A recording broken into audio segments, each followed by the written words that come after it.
الرحیم۔ السلام علیکم لسنرز۔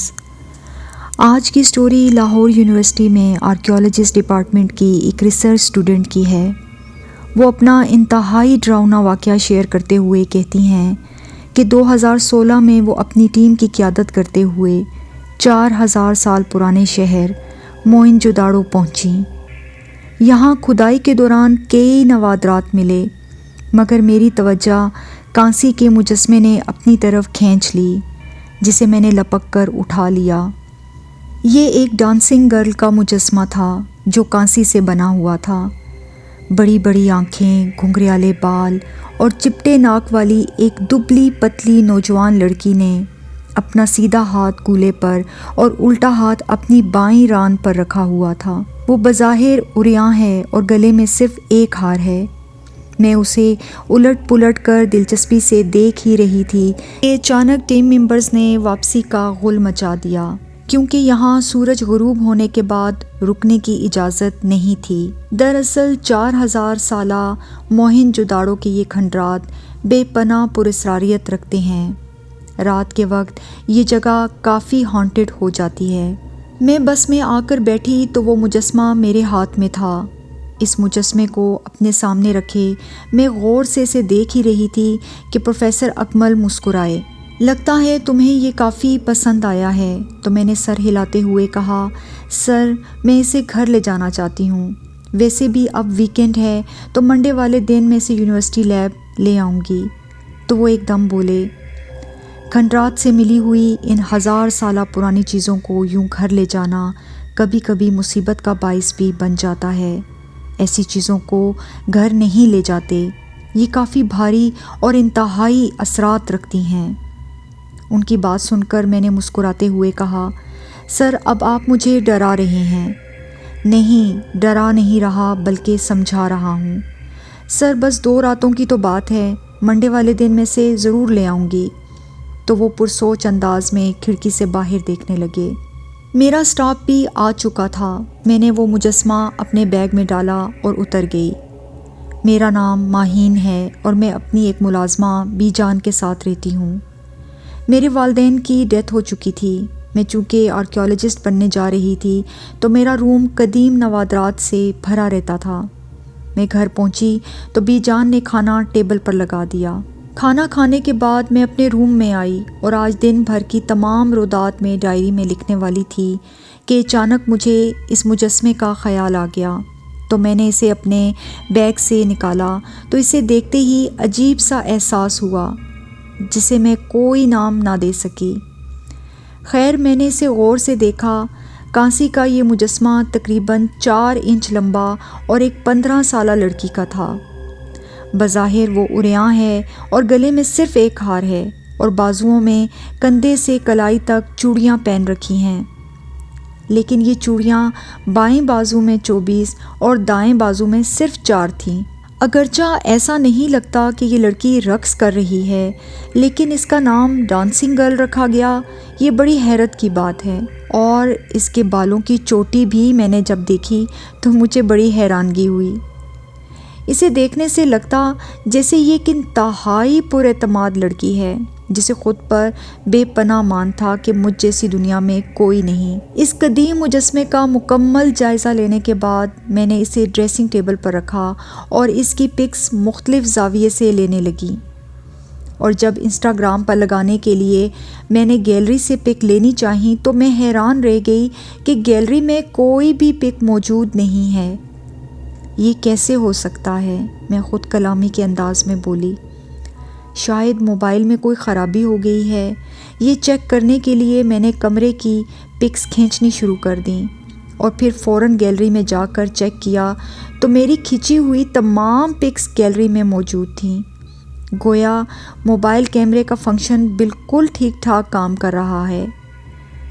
تو میں نے پھر اس ڈانسنگ گرل کے مجسمے کی تصاویر لینی شروع کر دیں اور فوراً جا کر گیلری میں دیکھا، لیکن وہاں پر کوئی پک اس مجسمے کی نہیں آئی۔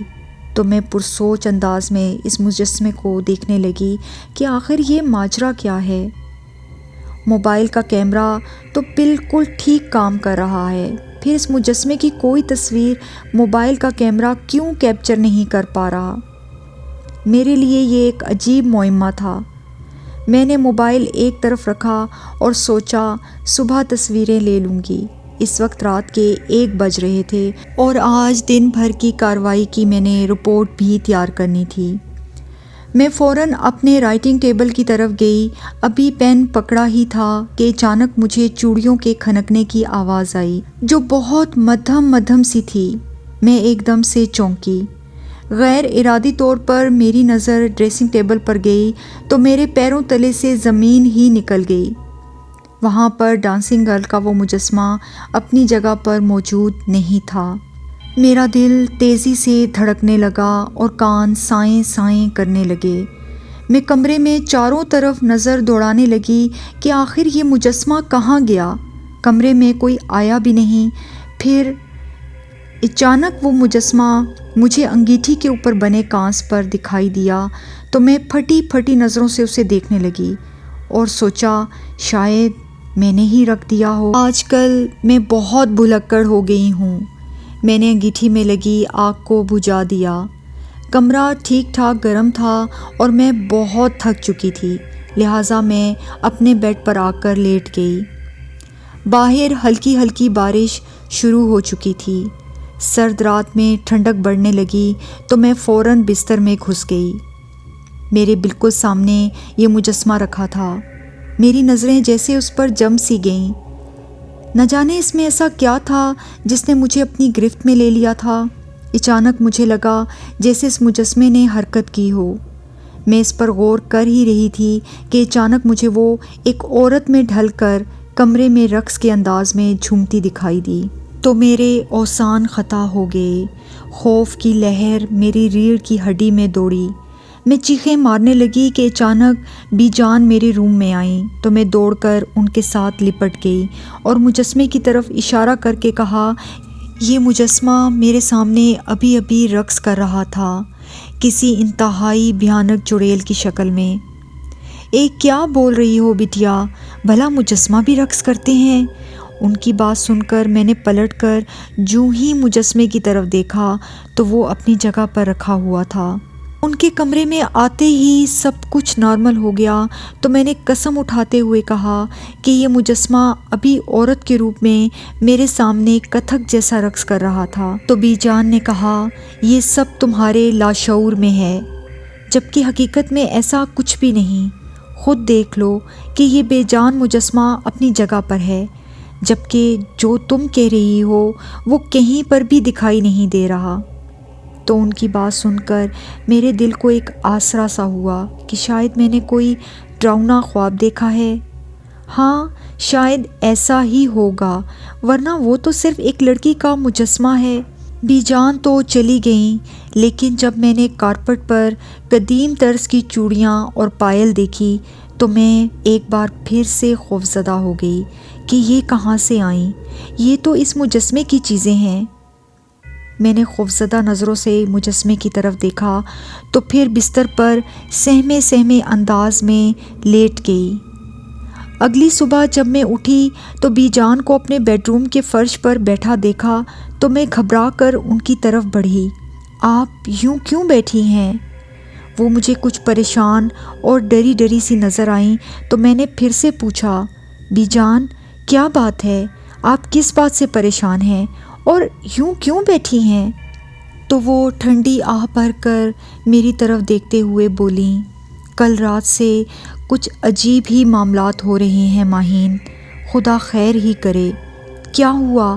میں نے گھبرا کر پوچھا تو کہنے لگیں، رات میں تہجد پڑھ رہی تھی کہ اچانک کچن سے کانچ کے برتن ٹوٹنے کی آواز آئی تو میں دوڑ کر جب کچن میں آئی تو کانچ کے سارے برتن اپنی جگہ پر موجود تھے، لیکن وہ اپنی بات کر کے خاموش ہو گئیں تو میں حیرت سے ان کی طرف دیکھنے لگی۔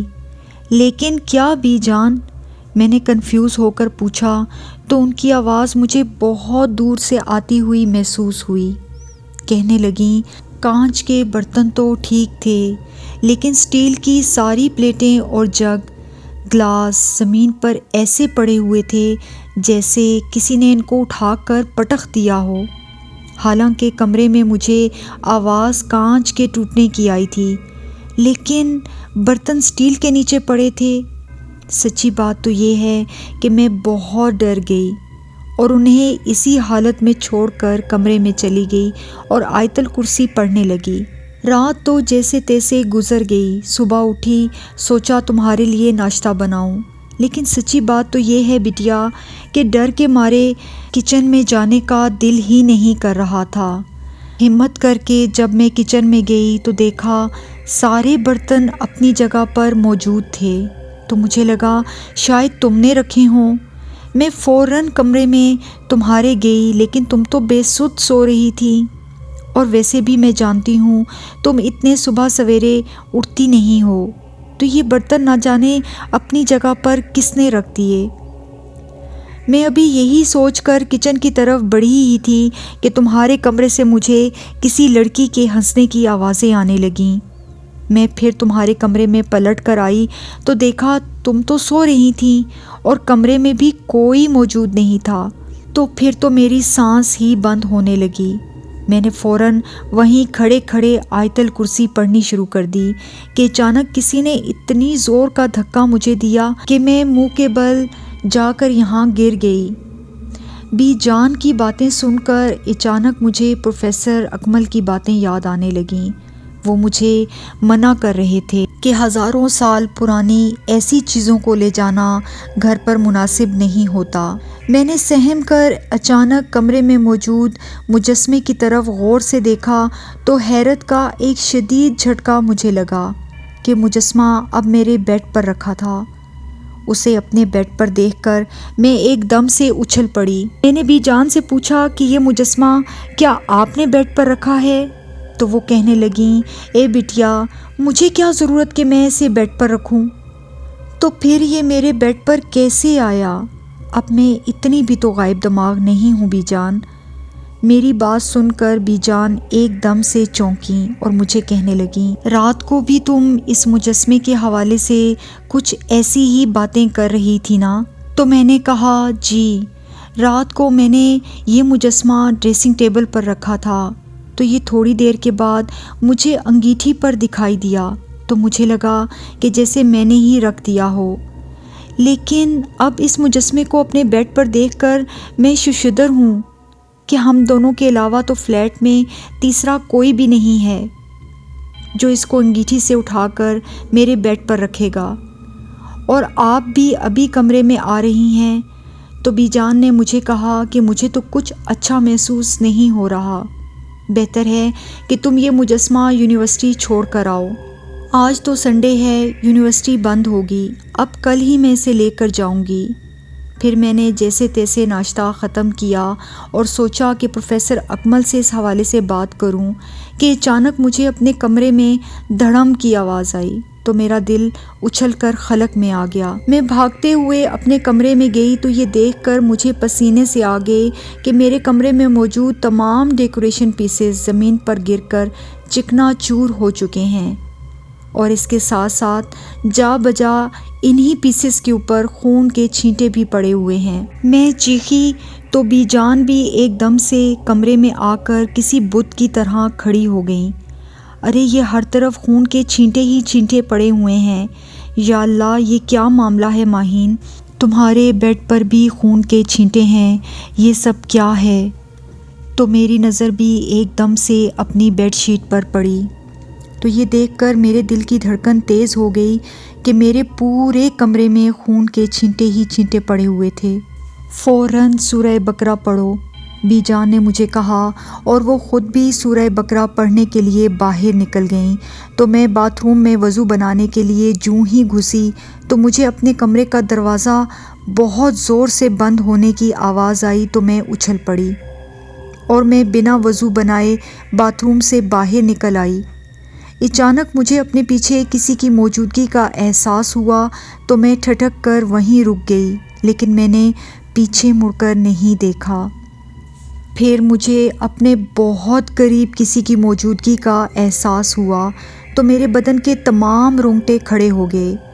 میں نے ڈرتے ڈرتے مجسمے کی طرف دیکھا تو ایسا لگا جیسے وہ مجھے چبا ہی ڈالے گی۔ میں نے دھڑکتے دل کے ساتھ وہ مجسمہ اٹھایا اور ڈسٹ بین میں پھینک دیا تو ایک دم سے کمرے میں عجیب سی دھمک کی آوازیں آنے لگیں، جیسے کوئی زور زور سے پاؤں زمین پر مار رہا ہو۔ مجھے اپنے قریب زور زور سے کسی کی بھاری سانسیں لینے کی آوازیں بھی آنے لگیں، اور یہ کوئی وہم نہیں تھا، میں حقیقت میں پورے ہوش و حواس کے ساتھ یہ سب محسوس کر رہی تھی۔ میں کپ کپانے لگی، اس کمرے سے نکلنا چاہتی تھی، لیکن نہ جانے کون سی طاقت تھی جو مجھے روکے ہوئے تھی۔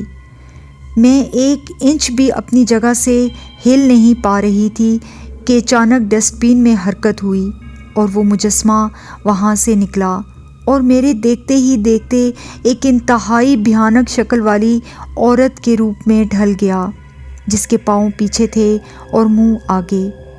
اس کا چہرہ اس قدر خوفناک تھا کہ میں اس کے اوپر دوسری بار نگاہ نہیں ڈال سکی اور چیخنے لگی۔ میں جتنا زور سے چیخ رہی تھی وہ اتنا ہی زور سے مجھے دیکھ کر ہنسنے لگی، اور پھر اس نے میرے ارد گرد رقص کرنا شروع کر دیا۔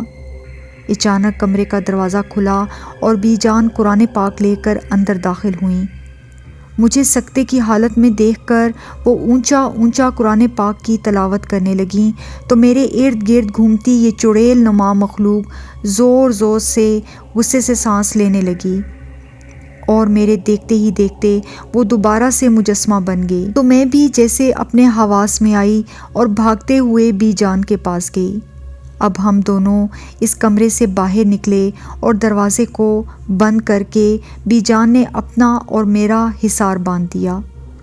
اب کیا کریں بی جان؟ میری سمجھ میں تو کچھ نہیں آ رہا۔ تم فوراً پروفیسر صاحب سے بات کرو، وہ ضرور تمہاری مدد کریں گے۔ بی جان کی بات سن کر میری جان میں جان آئی، کیونکہ میں جانتی تھی کہ پروفیسر صاحب ایک بہت اچھے پیرا نارمل انویسٹیگیٹر بھی ہیں۔ میں نے فوراً انہیں فون کیا تو وہ میری بات سن کر خاموش ہو گئے اور پھر مجھے کہا، میں آ رہا ہوں۔ ان کے آنے تک میں اور بی جان فلیٹ سے باہر ہی رہے، کیونکہ فلیٹ میں ایک دم سے ہمیں گھٹن کا احساس ہونے لگا۔ چونکہ ہمارے ہاتھوں میں قرآن پاک تھا اور ہم مسلسل پڑھ رہے تھے، شاید اسی لیے ہم کسی بہت بڑی مصیبت سے تو بچ گئے، لیکن اس سے نکل نہیں پا رہے تھے۔ تو باہر نکلنے کا مشورہ مجھے بھی جان نہیں دیا۔ اب ہم فلیٹ سے باہر کھڑے مسلسل قرآن پاک کی تلاوت کر رہے تھے کہ تھوڑی دیر بعد ہی پروفیسر صاحب آ گئے، اور ہمیں یوں قرآن پاک پڑھتا دیکھ کر وہ سمجھ گئے کہ صورتحال انتہائی گھمبیر ہے۔ انہوں نے مجھے سرزنش بھی کی کہ جب میں نے تمہیں منع کیا تھا تو تم نے میری ایک نہ مانی۔ تو میں نے شرمندگی سے سر جھکا لیا۔ وہ اندر آئے، ان کے ہاتھ میں ایک مخصوص مٹی تھی جو فلیٹ کے کونے کونے میں وہ پھینک رہے تھے کہ اچانک میرے بیڈ روم کا دروازہ خود بخود کھلنے اور بند ہونے لگا تو ہم سب اپنی جگہ پر منجمد ہو گئے۔ پروفیسر صاحب نے چاروں کل اونچا اونچا پڑھنا شروع کر دیا، اور پھر اپنے ہاتھ میں پکڑی مٹی پر پھونک مار کر انہوں نے دروازے کی طرف اچھالی ہی تھی کہ دروازہ ایک دم سے ہلنا بند ہو گیا۔ پھر انہوں نے ہمیں سورہ بقرہ پڑھنے کی تاکید کی، اور خود وہ آنکھیں بند کر کے زبانی سورہ بقرہ کی تلاوت اونچی اونچی آواز میں کرتے ہوئے اس کمرے کی طرف آہستہ آہستہ بڑھے۔ ان کے ہاتھ میں ایک سیاہ رنگ کا تھیلا تھا۔ وہ جوں ہی سورہ بقرہ پڑھتے ہوئے کمرے میں داخل ہوئے تو انہوں نے اپنے ہاتھ میں پکڑی مٹی جو ہلکی ہلکی گیلی ہو کر بھاری ہو چکی تھی زور سے اس مجسمے پر پھینکی، تو مجھے اس میں سے ایک عجیب سا سیاہ رنگ کا دھواں نکلتا ہوا نظر آیا، جسے انگارے پر پانی پھینکو تو وہ دھواں دینے لگتا ہے۔ بالکل ویسا دھواں دیکھ کر میرا اور بی جان کا دل کانپ اٹھا۔ تھوڑی دیر کے بعد فلیٹ میں ہم جو گھٹن محسوس کر رہے تھے وہ ایک دم سے ختم ہو گئی۔ پروفیسر صاحب نے وہ مجسمہ کالے بیگ میں فوراً ڈالا، اور پھر ایک شیشی سے چند قطرے پانی کے اس بیگ کے اوپر ڈال کر اس کا منہ اچھی طرح سے بند کیا، اور پھر ایک دم سے ہماری طرف مڑے۔ کیا آپ کا اس شہر میں کوئی رشتہ دار وغیرہ ہے؟ تو میں نے انہیں کہا جی میری خالہ یہاں رہتی ہیں، تو انہوں نے کہا کہ کچھ دن کے لیے آپ لوگ وہاں چلے جائیں، ابھی اس فلیٹ میں آپ کا رہنا خطرے سے خالی نہیں، جب میں آپ کو کہوں گا تو آپ یہاں پر چلے آنا۔ تو میں نے فوراً ان کی بات مانتے ہوئے اپنا اور بی جان کا بیگ ان کی موجودگی میں تیار کیا اور ہم نے وہ فلیٹ چھوڑ دیا۔ اس دوران پروفیسر صاحب ہمارے اس فلیٹ میں جاتے رہے اور مخصوص وظائف بھی کرتے رہے۔ پھر ایک دن انہوں نے مجھے کہا کہ اب آپ اپنے فلیٹ میں جا سکتے ہیں، تو میں اور بی جان اپنے فلیٹ میں آ تو گئے، لیکن ابھی بھی میرے بیڈ روم سے چوڑیوں کے کھنکنے اور پائل کی آوازیں سنائی دیتی ہیں۔ چونکہ ہم دونوں ہی نماز روزے کے پابند ہیں، اس لیے ہر وقت باوضو رہ کر اپنا حصار باندھ لیتے ہیں۔ بہرکیف اس خوف کو تو ہم نے اپنے ذہن سے کم کرنے کی کوشش کی ہے، لیکن سچی بات تو یہ ہے کہ اس فلیٹ میں ابھی بھی باقاعدگی سے اس مجسمے کی پرچھائیاں میں محسوس کرتی ہوں۔